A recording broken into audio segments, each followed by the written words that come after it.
आता मी इथे उभा आहे भूमकर ब्रिज नरेगावच्या इथे. तर आत्ता वाजले 5च्या आसपास वाजले.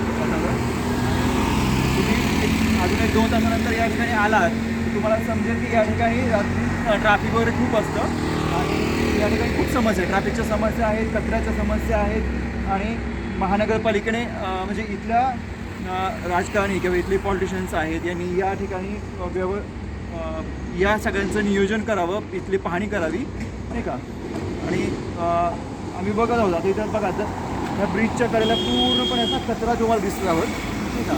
आणि थोड्या वेळानंतर तुम्ही आलात नाही तर इतकं ट्रॅफिक असतं की या ठिकाणी म्हणजे इथून ते पुढे इकडे स्वामीनारायण मंदिर आहे, ते स्वामीनारायण मंदिर चौकाच्या ठिकाणी पण खूप ट्रॅफिक असतं.